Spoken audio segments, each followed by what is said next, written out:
Hello and welcome to FantasyInsiders.com. This is Mr. Tuttle05 bringing you another installment of Top 6, 6,000 or less on FanDuel. This is for Week 11 in the NFL, and without any further ado, let's get to the plays. Who I have ranked number one this week is Ben Tate. He's listed at $5,700, and he gets a matchup against the Oakland Raiders defense in Week 11. The Raiders really have been actually pretty good against the run here so far this year, but I think they are overperforming slightly. And Tate is going to be a feature back in a game that I think is going to kind of precipitate on the ground. There have been talks prior to Week 10 about Dennis Johnson coming in and stealing some of Ben Tate's snaps, but we didn't really see any indication to that in Week 10. Tate did outsnap Dennis Johnson 54-12, and Tate had 18 touches in Week 10. I expect his touches to probably stay right around there, maybe increase slightly, but it's going to be against a worse rush defense in Week 11 than what he faced against the Arizona Cardinals in Week 10. He's another week away from his rib injury, so he should be healing. So I expect him to have a pretty nice week here in Week 11. The second guy I have ranked is a familiar face. It is Rashad Jennings, and it's from the same game. Jennings is listed at $5,800 this week on FanDuel, and he faces the Texans, who once again aren't necessarily horrible against the run, but this play is a little more about opportunity than it is necessarily about the opponent. Jennings is seeing the majority of the snaps in the backfield for the Raiders. He had 22 touches in Week 10, and I expect that you'll see something similar, and wouldn't be surprised if he rewarded you with a touchdown in Week 11. Earlier this week, or just yesterday on Monday, Pryor also announced that he actually has a MCL sprain that he's been playing with, which is kind of limited some of his explosiveness.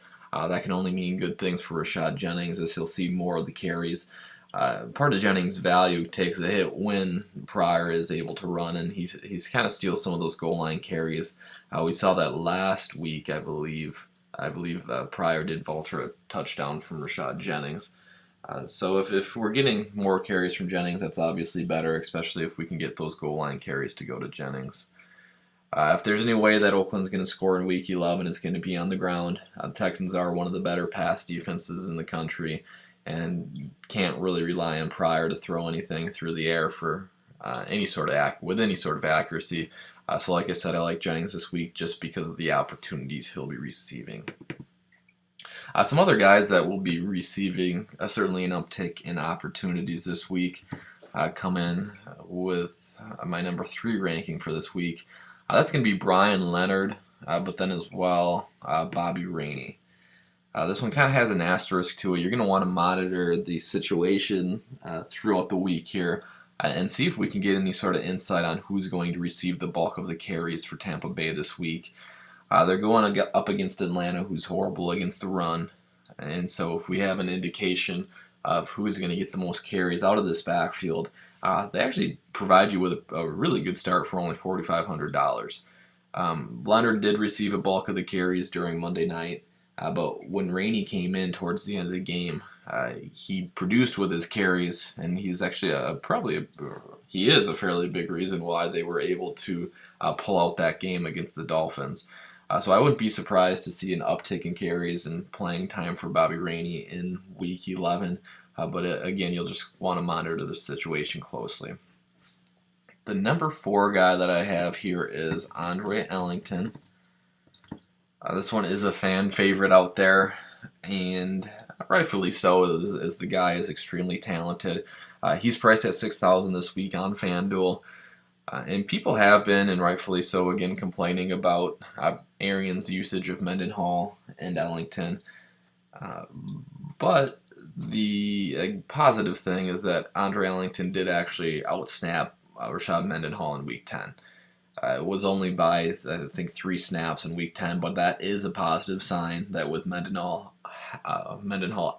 active and healthy, we did see kind of a shifting of guards, which is indication that we could see more Andre Ellington in the future.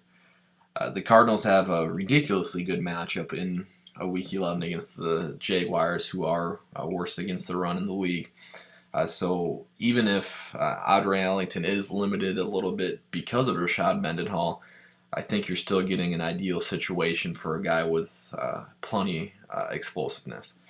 I think you're probably going to see around 15 carries from Ellington. You may actually see a little more than that, depending on the game situation and the game scenario. But I think even if you get your 15 carries from Andre Ellington, he has the opportunity to produce some pretty big numbers this week. Sticking with the Cardinals, the next guy I have ranked is Andre Roberts. This play is purely based on Michael Floyd's status in Week 11. I personally don't think he's going to go. He's dealing with a shoulder injury, and this becomes a great play because Carson Palmer absolutely loves Andre Roberts when Roberts is in the game and getting the snaps that he deserves. I saw a little bit of this in Week 10 when Floyd only saw 12 snaps. Roberts came in and increased his snap count, and he ended up converting on 8 targets for 5 receptions, 72 yards, and a touchdown. I think similar numbers, at least in terms of yardage, should be expected in Week 11 if Michael Floyd's not able to go. And so obviously if he just produces you with 5 receptions and 72 yards, you're looking at him hitting value right there pretty easily. And I wouldn't be the least bit surprised if he does outproduce those numbers. Last but not least then, we have Donnie Avery, who is coming in at $4,500 on FanDuel. Much like Rashad Jennings, this is simply an opportunity play. Somebody has to catch the ball for the Chiefs.